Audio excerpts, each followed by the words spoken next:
Naramay ka sa pagsulong ng ating inang bayan. Bawat tahanay may liwanag sa pag-ibig mong laan. Walang talo, laging wagi ka. Kamakailan lamang ay marami na namang nagsipagtapos sa kolehiyo. Sino ba sa kanilang hindi nangarap na mapasok sa isang respetadong kumpanya at magkaroon ng bagong trabaho? Ambisyon, pangarap, at ang hangarin na magkaroon ng pangalan sa industriya ay ilan lamang sa mga dahilan upang pagsumikapan ng bawat isa na umangat mula sa estado na kinatatayuan. Ngunit ano ba ang mabigat na dahilan upang ang karera at posisyon na matagal pinaghirapang marating ay bigla na lamang tatalikuran? Mga mahal naming taga-subaybay ng programang Wagi, silipin natin ang kakaibang kwento ng ating panauhin ngayong gabi. Si Ginang Rose Fres Fausto. Good evening sa iyo. Welcome sa programang Wagi, Rose. Hi, Sonia. Good evening. Good evening sa lahat ng televiewers. Alam mo, sa itsura mong yan, hindi namin inakala na meron ka ng anak na 20 anyos. Actually, he's turning 22. Magiging 22 anyos na 22 siya. anyos. Okay. Sa linggong ito. Ayun yung panganay mo. Ayun ang panganay ko. Okay. Alam mo, Rose, normally dito sa aming programang Wagi, hindi kami nag-guess ng kababaihan na hindi taga Central Luzon. Ganun ba? Oo. Ang talagang iniimbitahan namin yung mga may roots dito sa Central Luzon, yung mga magulang nila, either taga-probinsya ng Central Luzon, yes, or sila mismo dito pinanganak at lumaki. Pero nagulat kasi ako nung minsan, nag-iisip ako, ano kaya ang pwede kong i-discuss na kwento sa ating mga kababaihan. Na-encounter ko sa internet itong libro mo, itong Raising Pinoy Boys. Nag-google ka? Oo, nag-google ako at nakita ko ito. At sabi ko nga sa producer natin na si Melanie, maganda, imbitahan ka dito. At salamat, nagpaunlak ka. At ako naman, napakasaya na nakumbidan niyo ako all the way from Central Luzon. Nagulat nga ako the first time I saw her email eh. Kaya sabi ko, sige. Tapos, nakakatuwa naman at nasamahan pa ako ng anak ko ngayon. Oo nga. Hindi ka nagdalawang isip? Na pumunta dito? Hindi naman. Kasi alam mo, parang this is becoming my next advocacy na eh. To really discuss parenting. And kasi somehow, if you reach this age, parang gusto mo na rin may magawa ka para sa iba eh. Na not just limited to your own circle, yung immediate family. Tama yun. Pero siguro yung ating mga televiewers, interesadong malaman muna yung iyong pinagmulan. Sige. Hindi ba? Yung halimbawa, yung iyong mga magulang. Paano ka ba nila pinalaki? Sino ang mga magulang mo? Okay. Ako yung pang-apat na anak out of 5 children ni Rufino and Josefa Fres. Actually, my parents are from Lawag, Ilocos Norte. When ngarud kami. Ilocano kayo. But I was born already in Manila. Kaya lang, yung magulang ko, gusto nilang matuto kami magsalita ng Ilocano. So, sa bahay namin, kinakausap nila kami, Ilocano o English. Sabi ng mom ko, yung Tagalog, madali nang mapipick up sa labas. And I think she was right. Kasi kausap mo sa mga kapitbahay, etc. Tapos pag-aaralan mo rin sa eskwelahan. So, lahat kami, amin, if I may say it in Ilocano, nalaing kaming agsaot ti Ilocano. Sige, okay lang. So, ganon. Pang-apat na babae, sinabi ko nga kanina sa'yo, di ba? So, first daughter, second daughter, third, and then ako si fourth daughter. So, iniisip ko nga, siguro yung tatay ko noon, parang sabi niya, babae na naman? Pero fortunately, wala naman akong mga naramdamang resentment at all. He has been very fair, hanggang ngayon very loving. My father is now 83, turning 84 this year. At ang nanay mo? Ang mom ko, 2 years younger, she turned 82. So, buhay pa siya? Oo, buhay malakas pa. Nagsisimba napakaswerte pa araw-araw ang nanay ko. Ang swerte nyo naman. Oo, swerte. Isa sa katangi-tanging ugali ng mga Ilocano ang pagiging matipid sa tuwing ay naglalaan sila para sa hinaharap. Sa ganito, pinalaki si Rose. Hindi rin nagkulang ang kanyang mga magulang sa pagbibigay ng sapat na aruga at pangangailangan nilang magkakapatid. Maalwan man ang buhay, disiplina pa rin ang ipinamulat sa kanila ng mga magulang. Ang mom ko lagi niyang sinasabi sa amin na you have to live within your means.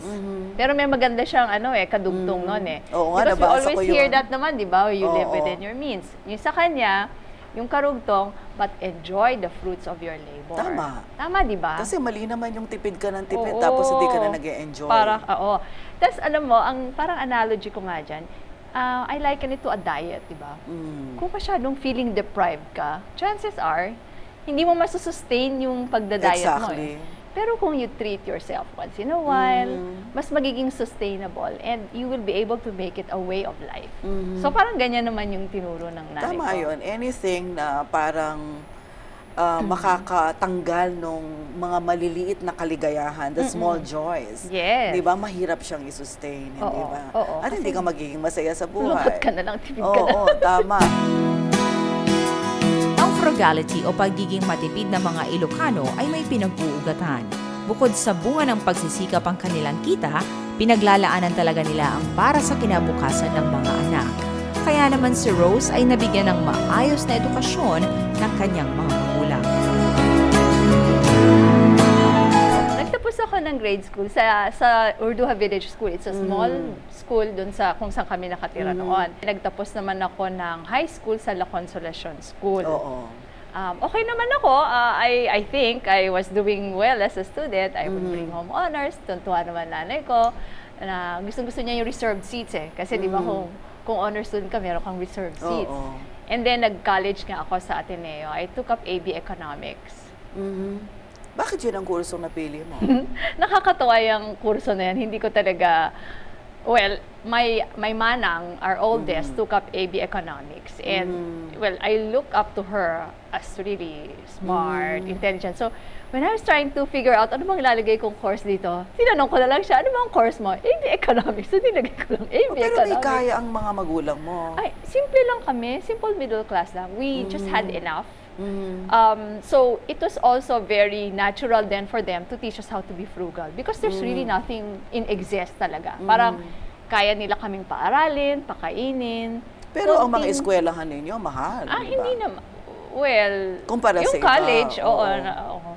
Oo. Pero yung elementary at high school, Yung hindi elementary at naman. high school, kasi siguro masasabi mo middle. Hindi exclusive school. La Consolacion was an exclusive girls' hindi ba? school. O school for girls. So lahat kayo magkakapatid, gano'n? Kaya, iba-iba eh. Yung iba kong kapatid nag-aral sa Holy Spirit. Pero Oo. parang tama lang din. Hindi naman, pero hindi naman feeling. So, ngayon, buhay pa sila. Oo. And we still get together. This is actually one blessing na parang nakakapagsama-sama pa kami. Like, the last time we were together was Mother's Day, a few Sundays ago. Magika, magika. Maganda at matatag na pundasyon sa pamilya ang humubog kay Rose at maging sa kanyang mga kapatid. Isang mahalagang sangkap ang pagmamahalan nila sa isa't isa sa pagkakaroon ng matibay na samahan. Isa rin sa katangiang iminulat sa kanila ay ang matutong tumayo sa sariling paa sa maagang edad. Wala ka ba natatandaan nung maliit ka na parang Pag-aaral nakaranas kayo ng mahirap na buhay? May mga yaya ba kayo? Paano May yun? katulong kami sa bahay, Oo, pero hindi so- naman yung 1:1 na yaya. Hindi naman hatid sundo ganon. ng kotse, ganyan. Natuto rin kami, natuto kami mag-commute, marunong kami niyan. Hindi yung chauffeur driven to school, hindi. hindi Ako naman. nag-school bus ako. Ayos lang. And sa pag-aaral, yung mom ko mas cool siya, di ba? Yung ngayon kasi parang tutok na tutok ang Hindi mga kayo magulang. the tutor. Wala. Hindi pa, nung panahon ko, hindi pa uso ang tutor. Mag-tutor ka lang kung bumabagsak ka. Oo, And talaga. my mom was very cool about the studies kasi ang style nga niya, naalala ko, ito ngayon, memory, halimbawa, reading, assignment. Sabi ko, Ma, anong meaning ng ganitong word? Nako, never niyang sasagutin yan. Lagi niyang sasabihin, look it up in the dictionary. Tapos kung minsan, di ba ikaw, masisira yung thought flow mo. Gusto mo sagutin ka na niya. Especially, I would see her, you know what she was doing at that time. Nagko-crossword puzzle. So parang, iniisip ko, ayaw pang sabihin, alam naman niya. But, you know, it was the training pala that she was after. So, syempre, sa kakatanong ko at hindi ko naman nakukuha yung sagot, natuto ako na pag mag-homework ako, andito na sa tabi ko yung dictionary. Pero teka muna, edi 6 kayong babae sa loob Hindi, ng... 4 na babae. Teka muna, yung nanay mo ang panlima. Kasi sa loob ng household. Okay, yeah. So yung tatay mo, pagkatapos 4 kayong magkakapatid. And then our bunso, Oo. the boy. Meron kayong kapatid na lalaki. Yes, the one after Ay, me. na-miss ko yun sa kwento mo. Talaga? Oo, well, he's Jojo. He's an occupational therapist. He actually topped the bar of his batch. The board of his occupational therapy board. He's working in Florida, but they've actually decided to come back. Kaya ngayon, parang medyo minsan pag ganun-ganun siya. Kasi parang naisipan na rin nilang bumalik dito yung pamilya. Hindi naman siya kawawa sa inyo. Hindi, senyorito nga Dahil puro kayo babae. Oo, hindi siya kawawa. Pero yung tatay mo, kumusta? syempre favorite son. Pero hindi ba sila naging stricto sa inyo at all, yung mga magulang mo? Ang naaalala ko, reasonably strict lang. In fact, ang mom ko, ang naaalala ko, syempre pag yung mga nagdadalaga na, ang requirement lang niya, dapat dadalawin kayo sa bahay. Huwag kayong makikipagkita sa kalye, yung mga typical style ng mga magulang noon. Ganun ang gusto. Tamang-tama naman, a big part of my pagiging dalaga, wala kaming telepono. So talagang obligadong dumalaw. Oo nga. Tama. At teka muna, after graduation, kasi di ba, nag-graduate ka rin with honors, hindi ba? Yes, sa I did. kolehiyo. Nagtrabaho ka ba kaagad? Oo, actually, I graduated March. I work na on May 1, Labor Day. Labor Day? Holiday yun, Hindi. I am on record hired on May 1, yeah, pero that's the right. first. Parang Kaya ako, may libre na November akong 1st. day. So may libre tayong 1 day, Oo di nga, ba? tama. Oo, holiday ka agad. Ang first Yes. day of work. I worked at Far East Bank and Trust Company. Kung naaalala mo pa yon. Yes, of course. During the time I joined Far East Bank, it was the most profitable bank in the Philippines. So parang medyo sikat-sikat din yun. Anong naging trabaho mo doon? Credit analyst. Tumigil ka ng pagtatrabaho after ilang taon? Almost 10 years siguro. At maganda na ang sweldo mo, ang kita mo. Diba? Actually, I was contributing half of the family income when I decided. Mahirap na desisyon yun. Ay, oo. Ano yun? Makwento At yan. yun yung kwento dito sa libro na ito, Oo, di ba? there's one chapter there. Na nagdesisyon ka na huminto ng pagtatrabaho dahil sa mga anak mo. Pero bakit? Kailangan ba talagang gawin yun? Alam mo, ng isang babae? May sariling buhay ka, may sarili kang pangarap, may pinag-aralan ka. Kung sasagutin ko yan na kailangan bang gawin ito ng lahat ng babae, ang sagot hindi. Pero kailangan ko ba itong gawin? When I was there, yes. Kasi ang storya niyan ganito. So, everything was cool. I married a very great man, Marvin. He was my best friend. His career was doing well. My career was doing well. And then we had our first son. Okay pa, no? Kaya pa. Pareho kayong Atenista. Oo. He is 2 years ahead of me in Ateneo. And he also came in at Far East Bank. Doon kami nagkakilala. Hindi kami nagkita sa Ateneo. So, okay lang. Tapos, pero nung nagka-second son na kami, parang, and then na taon na nagpapatayo na kami ng aming dream house. Hindi kami nag-hire ng contractor Kasi sabi, makakatipid, which is true naman. Oo naman, oo. So, syempre, during the day, trabaho-trabaho ako, no? Kasi, I was in a parang profit center So, malakas din ang pressure na. It's not a job that at the strike of 5 p.m., you go home and you forget about it. It's not like that. Maybe, if my work were like that, I could have continued. Kaya lang kasi, pag uuwi na ako, pagod na ako. Tapos siyempre, isip ko, ano ba yung mga gagawin ko bukas? Ano ba yung kailangan tapusin na deals? Ganyan. Tapos, magko-compute pa ako sa construction. Ilang bags of cement, ilang kilos of nails. Tapos yung mga anak ko, well, my first son, si Marty, nakita mo kanina, he could demand for my attention because he was already, 4 years old at that time. Bibong-bibo na siya noon. Yung baby ko, yung 1-year-old, A fulfilled career woman, a satisfied wife, and a loving mother. Higit sa ano pa mang bagay, ang pagiging ina ni Rose ang kanyang numero 1 prioridad. Sa panahong pareho ng kailangang magtulungan ng mga mag-asawa sa pinansyal nilang pangangailangan, hindi inalintana ni Rose na piliin ang mga anak kesa sa yumayabong na niyang karera. Alam mo, meron yung, kung minsan naiiyak ako pag naaalala ko, there is this look in his eyes na parang nakaka-guilty talaga na, syempre he wasn't saying anything, he was 1-year-old. But I felt that I wasn't spending as much time as I should with him. And I wasn't happy anymore. So yun ang dahilan kung bakit. Paano mo diniscuss ito sa asawa mo, kay Marvin? Matagal. Kasi syempre siya, alam din naman niya na I've always looked at myself na yung parang, yung kumbaga yung perception of yourself, di ba? Meron kang image. Yes. Meron naman talaga mga babae na pag may asawa ko, magiging housewife ako, which is also good, di ba? Pero kasi hindi ganun ako eh. Ang feeling ko kasi noon, it never crossed my mind actually, and we never even discussed it na, when we have kids, you have to stay home. Walang ganun. Yung mom niya, career woman. My mom was a career woman. So that was my role model. Pero napunta ako dun sa point na hindi na ako masaya.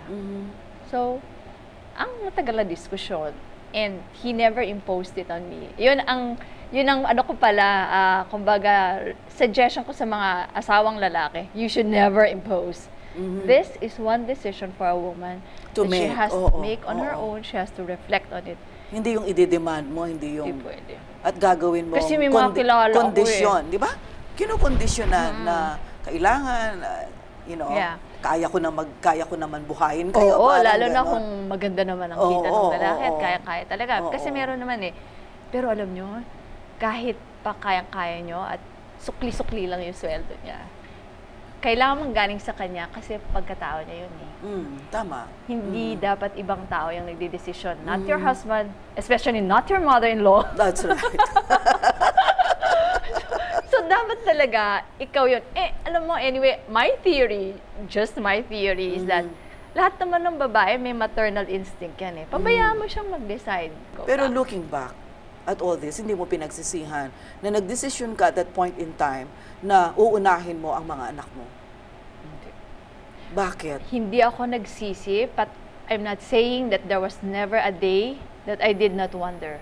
That's different, ha? Okay. Kasi syempre, alam nyo, no matter how, kumbaga, heroic we would picture being a full-time mother after graduating. And may mga instances din talaga na, gaganyan ka na. Ano ba itong ginagawa ko, di ba? Para bang, am I being underutilized? Para bang, am I still growing? May mga ganyan tanong. So, nung tinatanong ko yun sa sarili ko, you can only control your own self. Teka muna, dito kasi sa iyong libro, meron kang mga iba't ibang chapters dito. At meron kang mga ini-imparte na mga aral sa ibang mga kababaihan at maging mga kalalakihan na gustong matuto dito sa karanasan mo na ito. Na parang ang sinasabi mo dito, nung ginawa mo yung choice na yon, meron kang give up, certainly. Of course. Pero meron kang na-gain. Yung walang mahirap ipaliwanag yung nag-gain ng babae, ng isang ina. Ikaw lang ang makakapagpaliwanag naman. Kasi may mga babaeng chinews nila pero tumanda sila, nire-regret nila. Nire-resent nila. At in fact, they took it against the husband o kuminsan against the children. At yun ay very sad. Yun yung masakit, di ba? Pero yung sa'yo, punong-puno ng saya. Oo. Kasi siguro, it was arrested at a very early point. Alam ko na pag yan lang ang gagawin ko, baka mabore ako. So, dapat meron kang project. So, kung ano-ano lang. You know, I even studied art. Nag-photography ako, nag-painting ako. I also dabbled into mga businesses. Pero ang priority mo, yung mga bata. Yes. Yung talagang dapat nakatutok ako sa kanila. Anong klaseng tutok? Describe it. For how many years ka nakatutok? Anong klaseng pagtutok? Yung tutok na pag-uwi nila ng bahay, nandun ka? Nahuhuli ko yung kanilang stories, very fresh from school. Napagyaman ni Rose ang kanyang karanasan sa pagpapalaki sa 3 anak na lalaki. Dahil na rin sa tibay ng paniniwala na ang maayos na pagpapalaki sa mga anak ang pinaka-importanting kontribusyon na magagawa ng isang magulang sa lipunan. Binigyang buhay ni Rose sa isang libro ang kwento ng pagpapalaki ng kanyang mga anak. Sa paglagi sa tahanan, napatunayan rin ni Rose na isang kamali ang maniwala sa sabi-sabing nakakatanda ng itsura ang nasa bahay lang. Baka yun yung sikreto kung bakit ang bata ng itsura mo. Oo, siguro. Pero baligtad, hindi ba? Kasi sabi nila, pag daw ang babae nasa bahay lang, nag-aalaga ng bata, nag-iintindi ng lahat ng kailangan sa household, yung datnan, iwanan ng asawa, tumatanda ang itsura. Well, ang Sa'yo, strategy dyan. Kamaligtaranan sa'yo. Oo. Actually, Talagang dapat mas in-enjoy maganda mo ka. Kasi hindi ka na stress eh. Yung balat mo hindi na masyadong exposed to pollution. Ganun ba? Pero syempre, yung loob mo ulit. Tama, parang gusto mo ba yung ginagawa? Masaya ka. Tsaka siguro ka na masyadong manonood ng mga malulungkot. Ako, hindi ako mahilig eh. And yun nga eh, sinasabi ko na I was also probably careful na that my children would still be very proud of me. They would still look up to me as their intelligent mother. Yeah, but yun nga, eksakto. Kasi syempre, basa-basa ako, mega basa. pinag-aralan ka, matalino ka, no? Na bata, from elementary hanggang matapos ka, hindi ba? Meron kang confidence eh. Yes. Yun yung meron mo, kanya hindi mo kinwestiyon yung sarili mo. Hindi ka dumating sa point na, yun nga, Yes. tinatanong mo, are you being underutilized? But you know you had a purpose, di ba? Yes. Yun yung pagkakaiba. Yun ang pagkakaiba. So you really have to be, kumbaga siguro, purposeful. Parang aalamin mo. And you will have to appreciate all the stages in your life. Parang, there was a time nung lumalaki-laki rin sila, nung nararamdaman ko, what's my second win? What's my second win? And then, ginagawa ko ng paraan eh. Sabi nga ng asawa ko, self-healing organism daw ako. Wagi ka, wagi ka.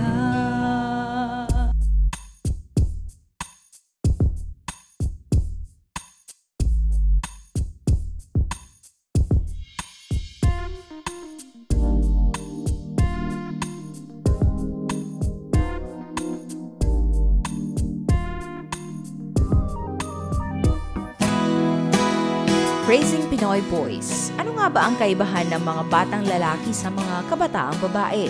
Kailangan ba talagang magkaiba ang estratehiya ng pagpapalaki sa babae at lalaking mga anak? Alamin natin mula mismo sa may aklat. She became like a standard of excellence or a measure for my future family. I can say that she did pretty well. Whether she wrote a book or not about it, I think comparing her also to my to the other moms or stories I've heard, she did a good job. They would usually say na for a boy to become a man, he has to break his mother's heart, and I think I've been doing that now for the past few years. And I want to thank you for being there and for loving us unconditionally.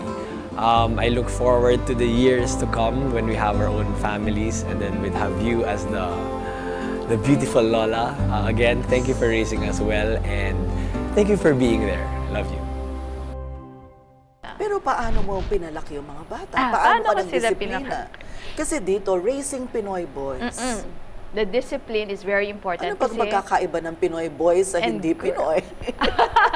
Well, when I wrote it as Pinoy Boys, para bang I was telling a story of a Filipina, a mother. A typical Filipina mother. Who raised her children. Kasi meron din tayong peculiar dito di ba? Set of parameters. Yung kultura Kung natin. kaya mo, meron kang yaya.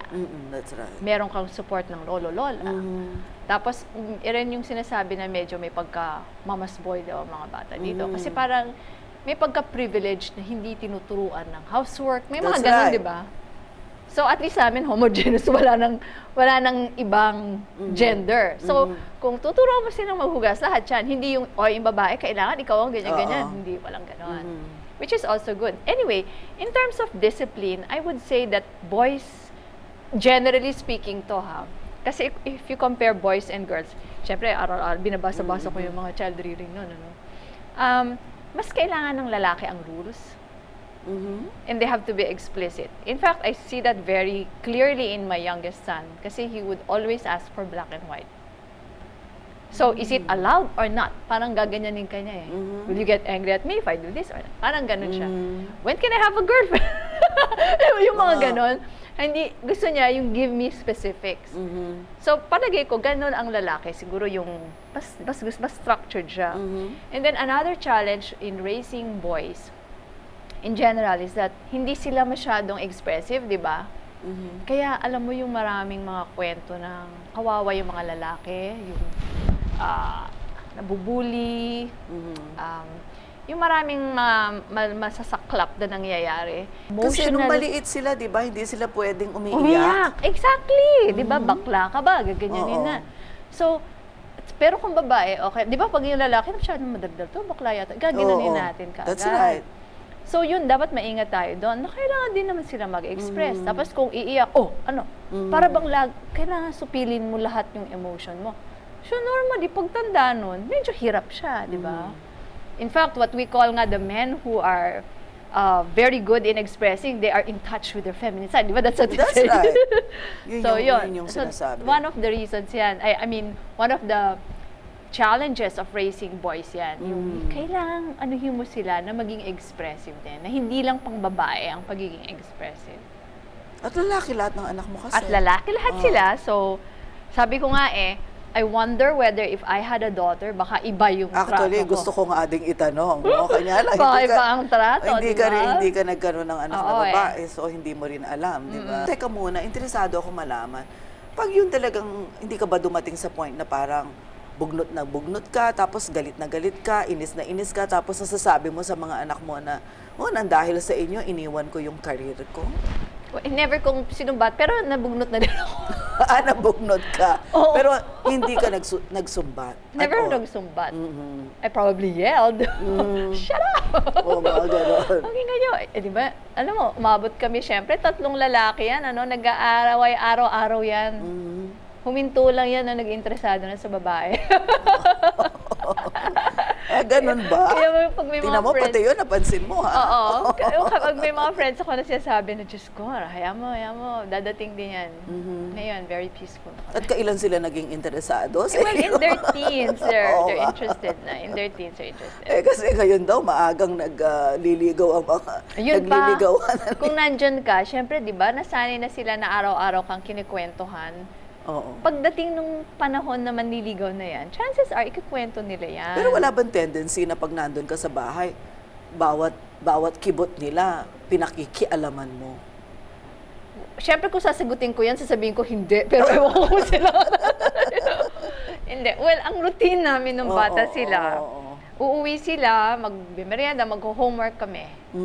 And then I would always encourage them to go out to the park. Malapit lang yung park sa bahay namin, maglalaro.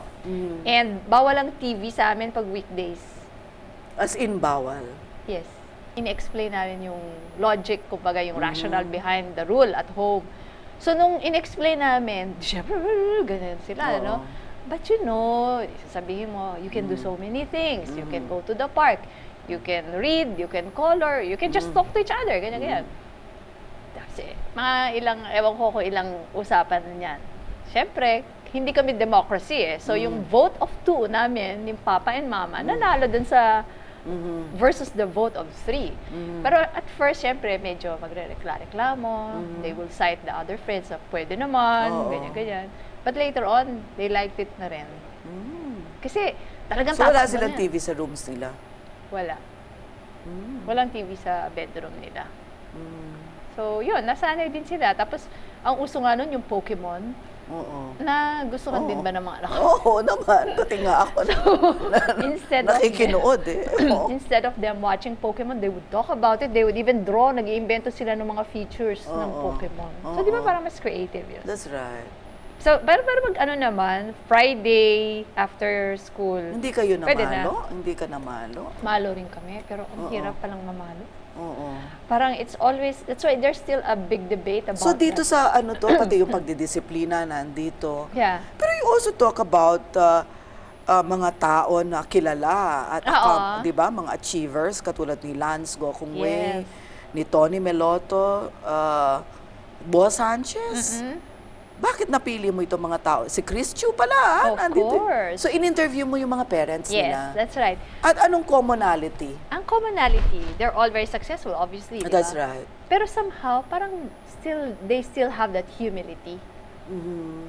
So, parang yun yung napansin ko na common denominator nila. And, So, at yun ay dahil ang magulang Tapos ay nung tumutok sa kanila? yeah, most of the, I think, yes. Yung mga kwento, oo.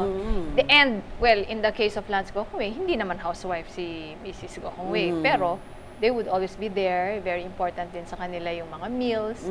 May mga rules din sila na sinusunod.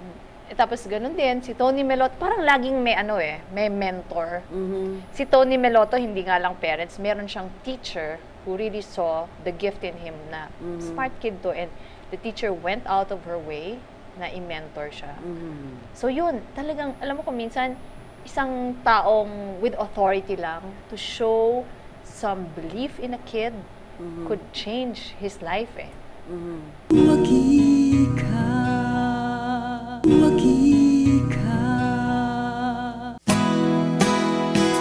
Ang tagumpay ng bawat supling ay isang kayamanang walang katumbas na halaga. Hindi mapapantayan ang kaligayahang na idudulot nito sa isang magulang. Ito rin ang patunay na ang mga magulang ay naging responsable sa pagpapalaki ng kanilang mga supling at ito ay habang buhay na tatatak sa kanilang puso't isipan.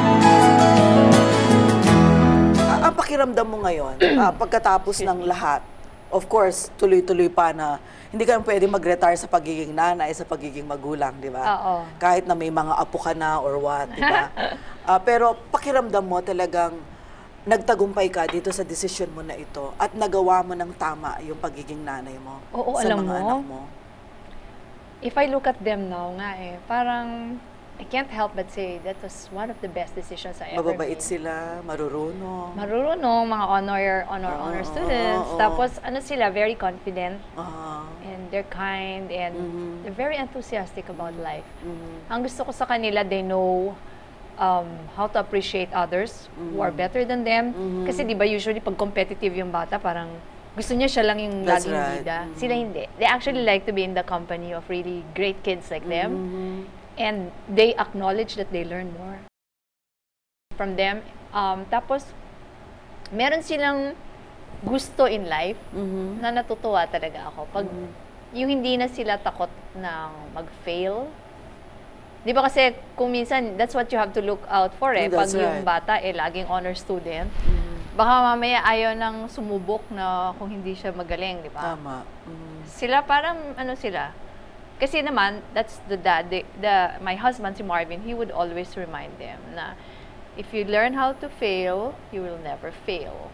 Parang ganun. Alam mo, natutuwa ako dito sa takbo ng usapan natin. Kasi normally, pag nakikipagkwentuhan ako dito sa programang Wagi, sa mga kababaihan na nagiging guest dito, at karamihan yun sa dinami-dami na 4 na taon na yun to Talaga? Oo. 4 years ka na? Alam mo, ang pinag-uusapan namin, yung advocacy nila, na hindi tungkol sa pagiging, yun sa'yo, parang, ang pinag-uusapan natin yung buhay mo bilang isang magulang, nanay sa mga anak mo, and yet parang ito na rin yung advocacy mo. Oo. Nalampas na siya sa pag-alaga sa mga anak mo, kundi kung paano mo impart itong message na ito sa ibang mga kababaihan. Oo. Oo, And ang ganda. That's one of the reasons why I wrote the book. Kasi alam mo, ang parenting, even if there are different strokes for different folks, whenever we would listen to someone, parang nagiging insightful ang experience, di ba? Kahit na hindi ka nag-agree, somehow you would now look at your own parenting and say, and pick up something. That's Always. right. That's what happens to me. Whenever I would share with somebody or listen to a talk, parang lagi akong may natututunan. So yun yung dream ko, na baka meron din matutunan sila sa akin. Ang pagiging ina ay isa ng tunay na tagumpay. Ang maging modelo sa maayos na pagpapalaki sa supling ay isa namang malaking karangalan. Ang mga gawi at maayos na pagpapalaki sa mga anak ay isa ng pamanang patuloy na ibabahagi ni Rose sa pamamagitan ng mga titik na nabuo sa kanyang libro. Napakawagi ng iyong experience. At ikaw mismo, isang waging babae, At ako nagpapasalamat. Tinanggap mo itong invitation namin sa iyo.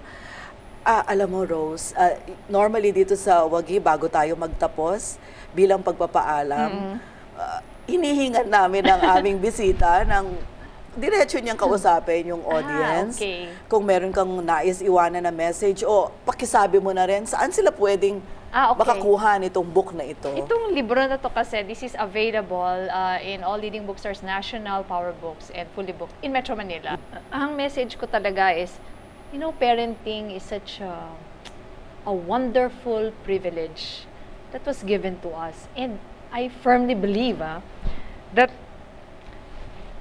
the greatest contribution we can give to our country is to raise our children well, so that they will grow to their fullest potential.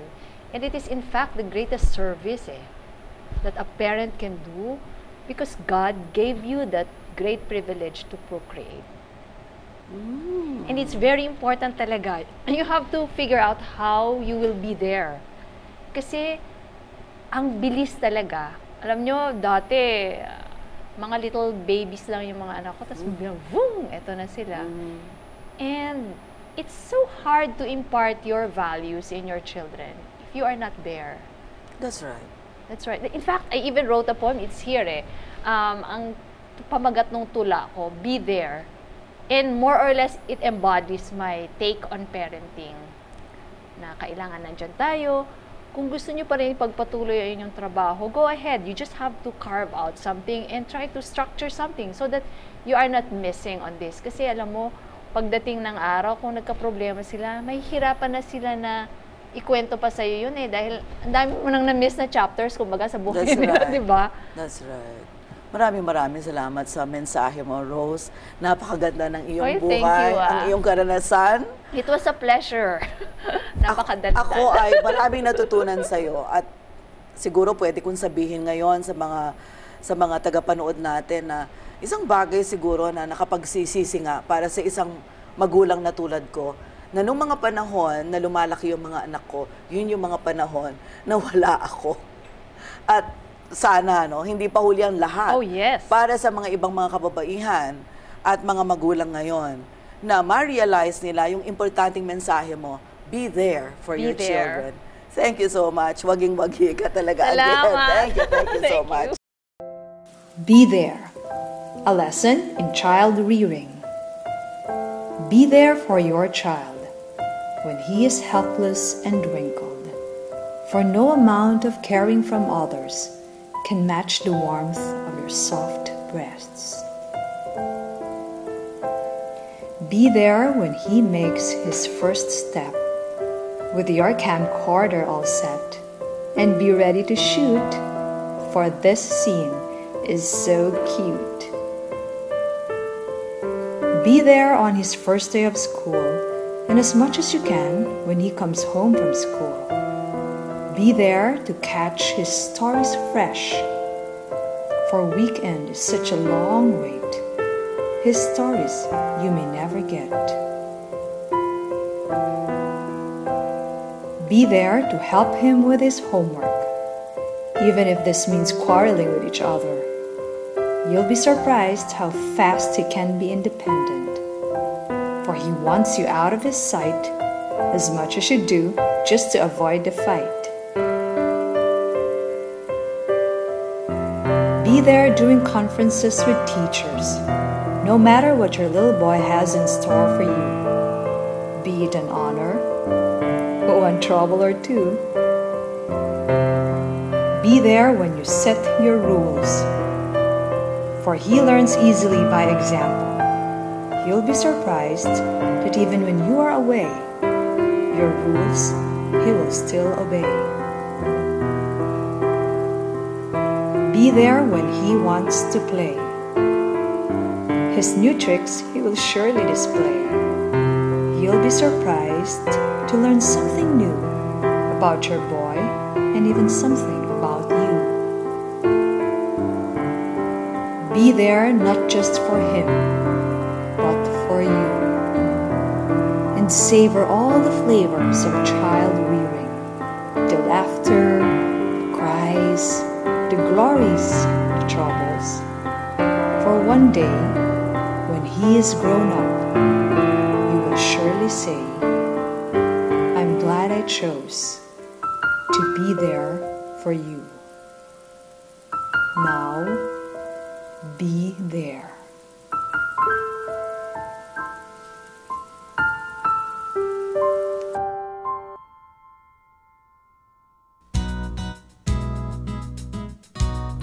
Napakahalaga ng papel ng magulang o isang ina sa paggabay sa mga supling, lalo na sa kanilang formative years. Sa panahon na ito, nabubuo sa isipan ng isang batang kahulugan ng disiplina, pagpapahalaga at pagmamahal. Sa panahon ding ito, nararamdaman ng isang batang kanyang importansya bilang miyembro ng pamilya. Ito ang panahon na sa marami ay palaging kulang dahil sa dami ng dapat ayusin at asikasuhin. Panahon na kailangang ilaan sa mga anak bago pa man maging huli ang lahat. Bago pa natin mapansing lipas na, sabi nga ni Rose, natapos na ang mga panahong sana ay nasubaybayan natin ang mga hagikik at mga kwento ng ating mga mumunting supling. Hanggang sa muli, ako po si Sonia Soto. Samahan niyo ako sa mga susunod pang episodes ng Wagi, ang programang naghahandog sa inyo ng mga kwentong tagumpay ng bawat Pinay. Magandang gabi po. Para sa inyong mga tanong, komento o suhestyon, i-type ang CLTV space Wagi space ang inyong pangalan at address at mensahe at isend sa mga sumusunod na numero. Wagi would like to thank Jasmine Furnitures. Contact them at 045-893-3035 or 893-3036. Vera's Mabuhay Furniture. Visit them at Henson Street, Angeles City. Wagi ka mabaihan, dapat kang tularan sa pagsisikap mo.